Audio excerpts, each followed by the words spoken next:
Well, I think it is improving. It is improving. Because, to quote Desiderata, everywhere people strive for high ideals. So I'm optimistic.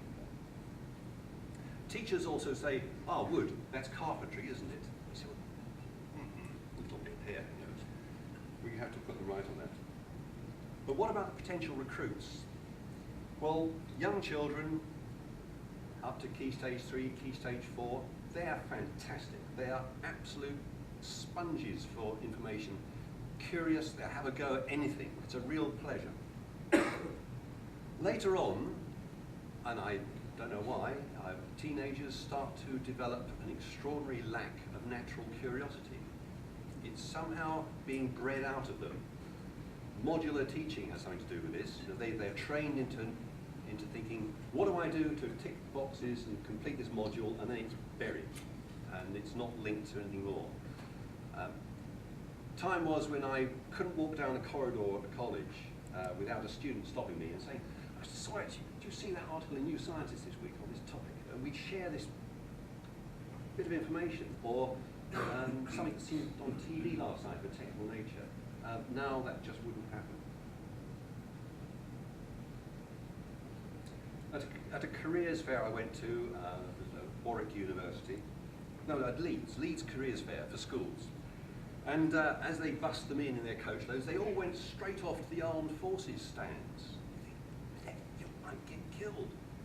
Meanwhile, next door to me, there's a man from the Merchant Navy, and he sat there benignly all day, waiting for someone to stop and come past. And eventually some kid came past and said, "I want to be a marine engineer." And she said, "Oh, that's great, look, we'll send you to university, all expenses paid. Tuition, board and lodging will pay the lot, and we'll offer you a job guaranteed at the end of it." You know, are they aware these things are out there? So, the ends that some people go to get there. As for undergraduates' careers fairs, it would be nice to meet undergraduates who can string more than a few words together.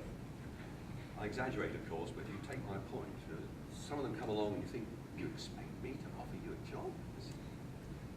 How can I convince you how unaware undergraduates are? Take, for example, a time that I took students to a new timber frame housing project, and the site manager said, "Be here ready 10 o'clock. That's the first problem. Students didn't take kindly to being got out that early. And we were standing there at 10 o'clock, and lorry rolls in the gate, mobile crane picks up floor panel, the walls go, and there's the first floor fixed in place. Repeated with the second story. The roof has been pre-assembled on the ground, truss rafter structure, lifted up with a jig, dropped on. It's 1 o'clock, and there's a 2-story house with a roof on it, waiting for tiling and brick skin on the outside. And we're having refreshments, and the site agent says, "Any questions?" And undergraduate says, "Yes, would you say this is faster than conventional building methods?" Don't they see how it's being built? It's as bad as that. So we've decided where we reach the right sort of people. And we've been concentrating on things like wood fairs, agricultural shows, and getting teachers and careers advisors into timber companies. We've even had the funding to pay the school for that teacher's time to come and learn about the wood industry. And additionally, I've been attending science fairs and technology fairs, and this seems to be the way ahead. I'll say a bit more about that in a moment. So how can we sell an invisible industry? Well, just invite your audience to imagine that they woke up to a world with no wood. Well, of course, they're sleeping on the floor because there's no bed. And perhaps they're actually sleeping on the oversight if it's a suspended floor. They toddle off to the loo, which may be a bit embarrassing because there's no door on the loo and there's no toilet seat. And of course, there's no toilet paper. And they go downstairs. Happily, there are no electricity bills dropping through the non-existent front door. You know, you can take this story on. And happily, of course, there's 100% employment because there are no pallets to handle all our produce with, so it's all being manhandled. Well, just how big are the wood industries? Taking the government's own statistics, we are the 6th biggest economic activity in Britain. Now that takes people by surprise.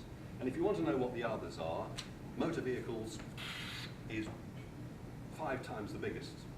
So following along behind is printing and publishing. That's a surprise, isn't it? We're world producers of printing and publishing. Then pharmaceuticals, then tobacco, then iron and steel, and then wood. And just sneaking along behind is biscuits and bread. Yeah. But those figures like that won't mean anything to children, so you've got to put it into more tangible terms. When I started teaching, they said, you've got to put everything into terms they understand, like motorbikes. There are limits to how many things you can relate motorbikes to, you know, so you've got to find other things. So to give them a more tangible idea, say, do you play football? Happily, most of them do. You say, right, you're sitting at Wembley Stadium, you're just looking down at the grass pitch in front of you, and lorries start to arrive and cranes start to stack up on the grass pitch.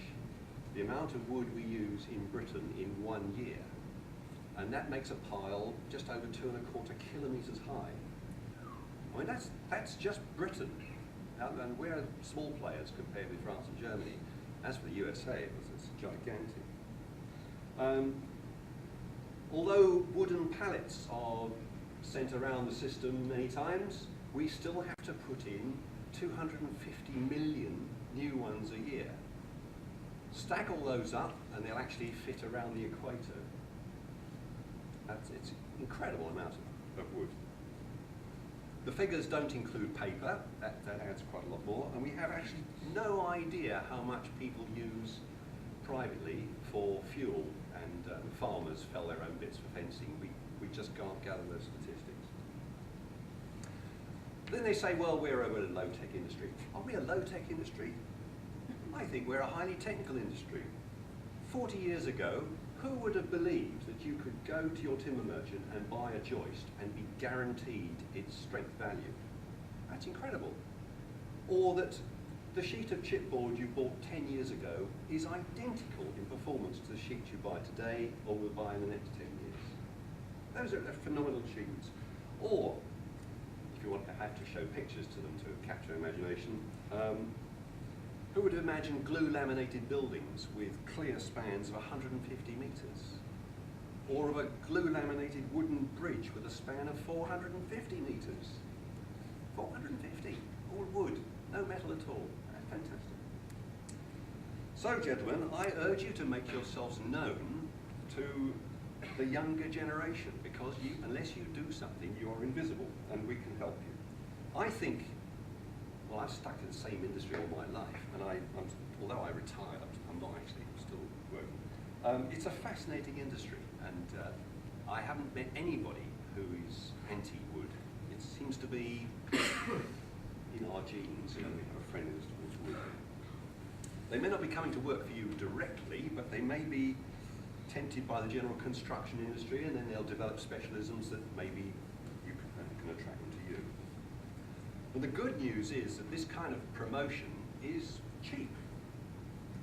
And apart from your time, which I know of course is beyond price, can you start by getting your industry onto our website, which is called The Doorway, and I brought some samples for you, which you'll find at your places when you get back from lunch.